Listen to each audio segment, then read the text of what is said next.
Stories are the software of our lives. We as the humans, the hardware, need an upgrade of our spiritual software, our stories, our wisdom, more than ever.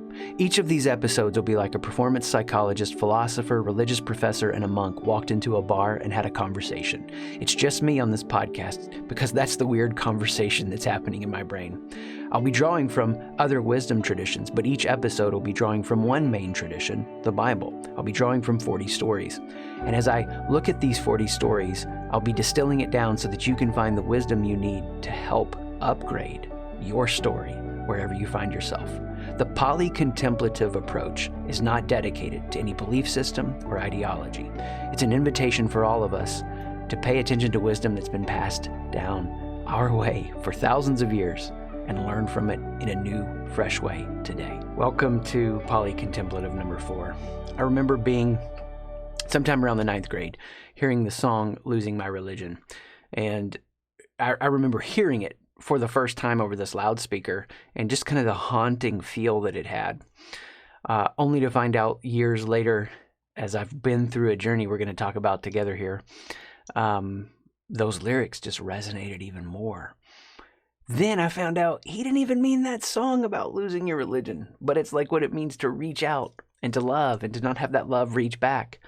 But as much as he meant it about a romantic relationship, I still think it applies. What's it like for you when you're in a place and you're reaching out for life, people, the universe, meaning, existence, circumstances to reach back to you in a way that you could get some clarity, some peace, some direction, to not feel alone? We've all been there, if we're honest. And what I love about what the story that we're going to look at today is this character named Elijah. He's so bold, he's so courageous, he's passionate, and up to a point, he holds reality when it's not giving him something that he knows that he needs to a standard, and then he reaches the end of himself. So first, we've got to get the setting of this story. And in this story, we've got what's happening throughout human history. And it's hard for us because we're not connected to it agriculturally. They need rain. I mean, if you weren't getting whatever your structure is like financially, if you weren't getting payment in for work done, you would be like, oh, I've got to get money, a paycheck, whatever that looks like. For them, rain was like a paycheck. So if it's not raining, crops aren't coming in, they're not getting what they need. And we've got a lot of crazy times about to hit, chaos, crisis, all that happens. So as we do in these moments, we reach out for the spiritual, the mystical, the enlightened, the religious. And again, for me, as we walk through this story, I'm thinking about it through the terms of what it looks like to understand the progression of human consciousness and religion and psychology. So Elijah is needing it to rain, and he is just focusing this passion, this intensity into this circumstance that needs to change. Man, I resonate with this too much. I remember one time when I was at a place in life and needed a house to sell. Like, our whole life was held up around our house not selling.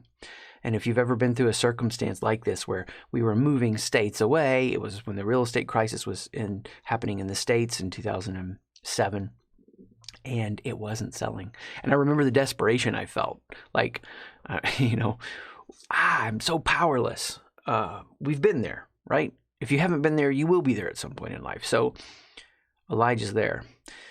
And what he does, and this is a part of his personality that is celebrated by people that read this story, but miss the deeper reality, the progression of how he grows. He sets up this showdown. And what's interesting, if you read through the story, you see, and however you think about this, that's not the point right now. The God character, if we could say it that way, God says there's going to be rain.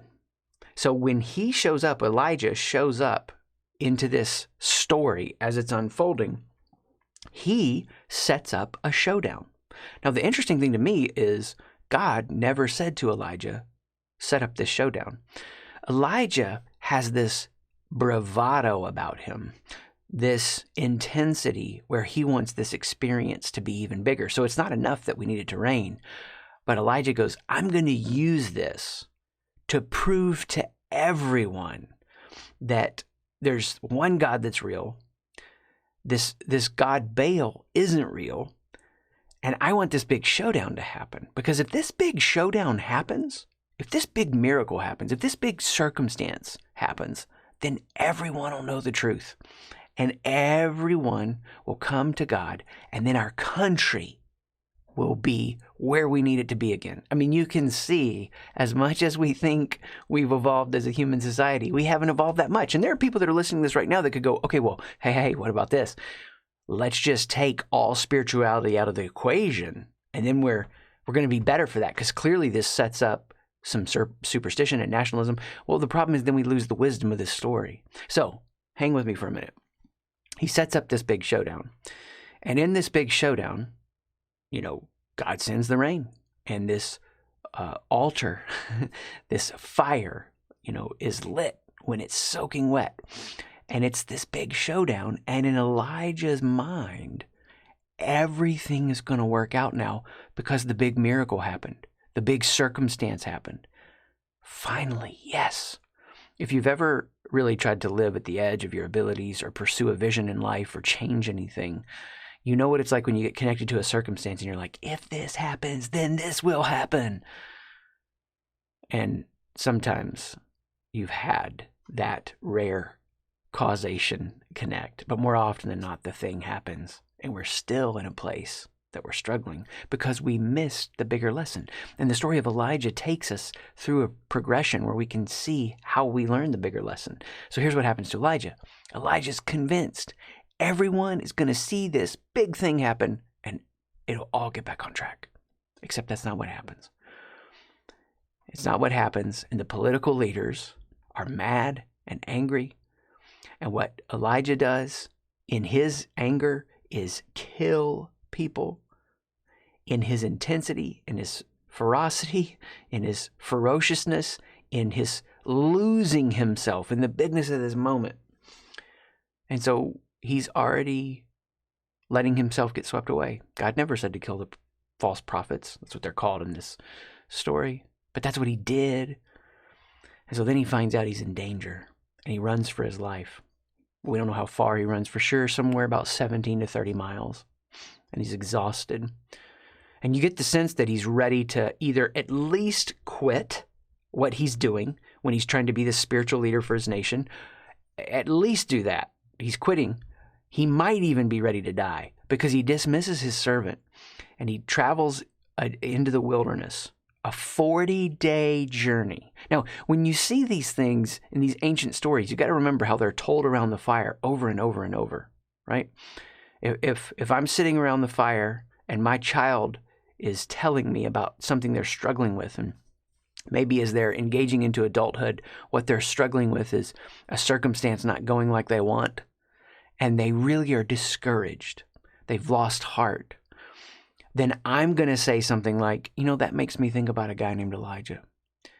See, these are how these stories, they kept being told, kept evolving, kept being shaped to where they are, these powerful, powerful tools that we can gain so much wisdom from. So Elijah's in this place. He's lost heart. He's discouraged. He thought if the big thing happened, whatever the big thing you'd like to see happen is, he thought if the big thing would happen, then the other stuff would work out. But that's not what happened. So he's in a place where he's discouraged. He's defeated. We do find this desperation about him. And he's exhausted. 40 days into the wilderness. And again, it's not so much about the specific number as much as it is about he's at the complete edge. There's nothing left. And we find that he, in this place of desperation and breakdown, in this exhaustion, he's fed by an angel. Now, real quick, I want to talk about the spectrum between mystical and enlightenment. When I think about what it means to interact with the world and understand spirituality and religion and, the monk part of me that wants to practice all I can and an experience and I want to have the most robust experience I can spiritually.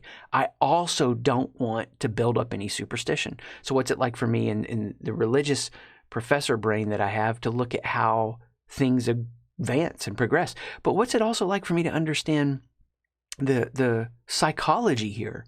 Look, when you've not eaten, when you're exhausted, when you've gotten to the complete end of your, physical faculties, there's nothing left in the tank, then you're more likely to have an experience. I mean, this is the weird part of human history, the weird part of being human.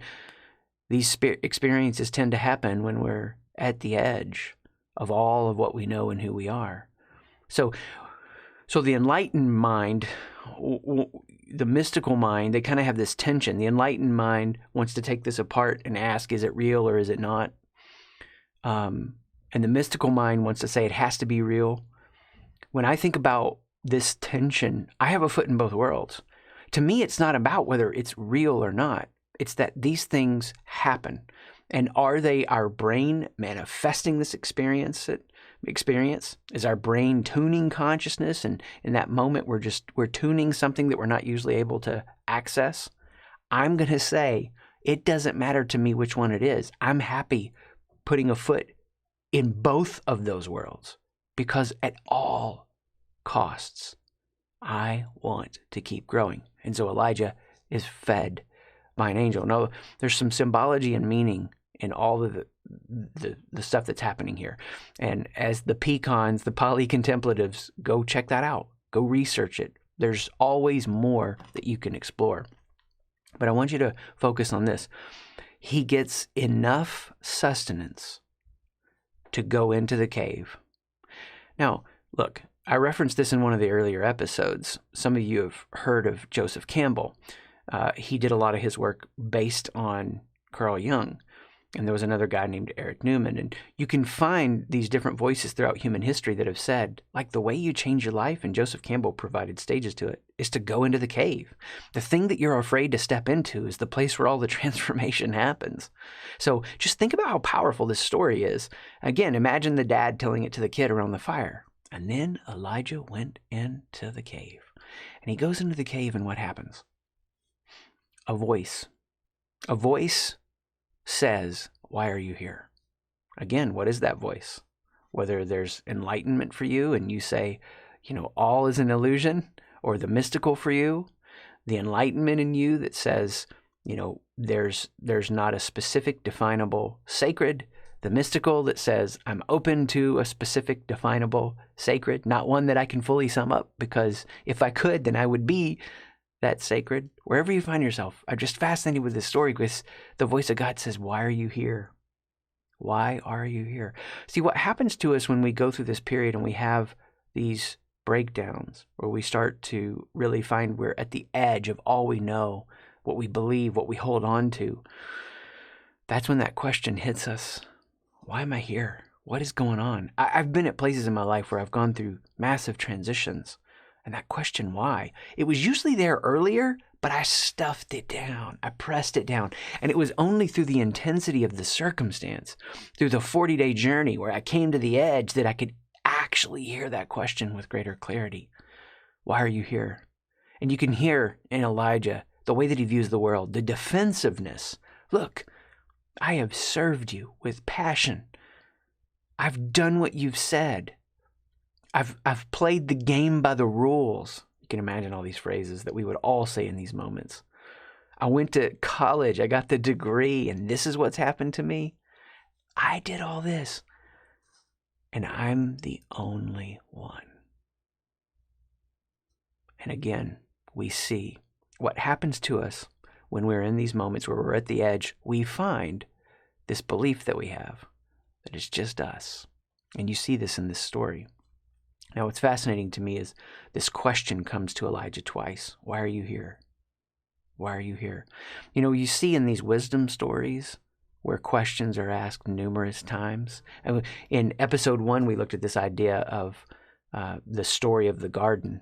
And when God actually shows up to Adam and Eve, where are you? Does God not know where Adam and Eve are? I mean, that's the big idea in this story, that there's this God character who knows all and created. Why would he not know where they are? He's asking the question. She's asking the question. God's asking the question. Some of you get that. Because Adam needs to say it out loud. I'm here. This is what's happening for Elijah here. Where are you? Where are you? Right? Why are you here? What brought you here? I know why, Elijah, but you don't yet know. You haven't yet figured out what's happened. You started to build everything you thought about your life and about me around me showing up with the big, the fire and the rain. But guess what, Elijah? And this is what Elijah experiences: an earthquake, wind, and fire, the bigness, just to make sure Elijah doesn't miss the visual. This lesson is experiential. It's impacting all of his senses. I'm not there, Elijah. Where am I? Why are you here? To find this out. I'm not in the earthquake and the wind and the fire. I'm in the Kol Day. This is where we're headed. Just hang tight for a second. Mama Daka. The Kol Day Mama Daka. The Hebrew term for a sound of thin silence. Now, the way that you've probably heard it interpreted is the still small voice. And we talk about the still small voice. If that is what you resonate with, fine. I like the sound of thin silence. Because what's happening for Elijah here is everything gets so quiet that it's such a deep silence. He can actually hear. It creates an awe. See, for all of us, whether or not we know it or not, we follow this progression. When we really get activated, when we really want to make an impact in the world, when we really want to reach the fullness of who we are in the world and try to see what could become of our lives, we go through these stages. You know, I heard one person talk about it this way. We start out with this wonder. You know, I was so convinced of what my life would be like when I was in college. And now I look back at that 24 years later, and I'm like, oh my gosh, you thought you knew so much. We start out with this wonder, and then what follows from that, I read where one author took Teresa of Avila, Christian mystic, and put the stages of transformation through these 5 things. We start out with wonder, and then we engage the world with bravado. And then we get disillusioned. Like Elijah, it's not going like we thought. I thought the earthquake, the wind, the fire, that's where God is. God is in the sound of the thin silence. We get disillusioned. And when we get disillusioned, we think it'll get better, but actually then we enter into the shattering. Our world gets turned upside down, only to find out later we hit the 5th stage, glory, it gets turned right side up. The hardest stuff that I've been through, the most challenging, has been the stuff that's changed my life the most. It's when I've sat in the wilderness, in the cave, some of you that know my story, sitting on the deck of a house we were renting with an eviction notice and saying, I've done all this, and this is what I get? Only to find out it's not about the earthquake, it's not about the wind, it's not about the fire. It's the Kol Day Mama Daka, the sound of thin silence. For me, over and over, what life brings me to is this progression of change in small ways throughout the day, when I have the expectations of how I think it should go.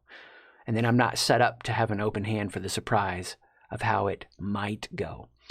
Life is always limited by the edge of my imagination. And my imagination is the greatest tool that I have to open up what is the potential.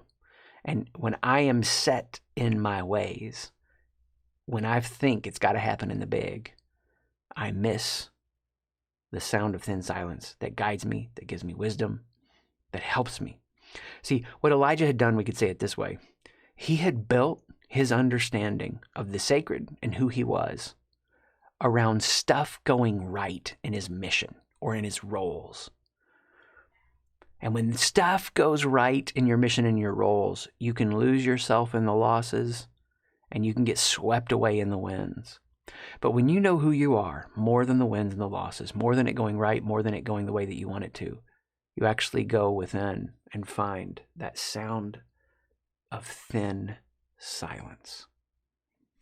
Now, when I think about this story, I think about what it means to me to understand that we all have this capacity for divinity and devilry within us. I don't resonate with people that are always virtue signaling. I tend to trust people that vice signal a little bit more because I know that there's some more honesty in their lives about the devilry within them. We all have this potential out of shame to get misguided, to take the wrong direction, to do what Elijah did, where he actually enacted violence against these false prophets, false, putting in air quotes there, against these false prophets, because he was zealously overtaken with the mission. Those kinds of people and leaders are dangerous because they haven't found the sound of thin silence. They don't know who they are apart from the roles. They don't know who they are apart from the winning and the losing. They think it's all about the earthquake, wind, and the fire. They can't find the sound of thin silence where they step beside others and then serve because something's changed in them. I think about what Louis C.K. said when he said God could clear a lot up if he'd do a 5-minute press conference. And I think that's hilarious because we build so much of our understanding around all these matters, black and white, who's wrong and right, when these ancient stories tell us over and over again, it's not like we thought it was. Instead, it's about finding the sound of thin silence within. Now, the story isn't finished because what happens to Elijah is he's got to travel back the way he came. In fact, that's actually recorded in the story. So I imagine, the dad telling the kid this story around the fire when the kid has lost heart and become really discouraged. When the child, he or she, has lost their way because it didn't go like they thought it would, like Elijah. And the dad telling the story says to the child, or the mom telling the story to the child says this, and then God told Elijah in the cave, you got to go back the way you came. I can't imagine a more frustrating phrase at this point of the story. No. I've advanced. I've grown. I know now it's not about the earthquake, wind, and the fire. I know it's about the sound of thin silence. I have a new vision of who the sacred is. I have a new vision of who God is. I have a new vision of who I am. And now I have a new mission. And you actually have that in the story. God gives Elijah a new mission. I don't want to go back the way I came. I want to advance. I don't want to have to do that over.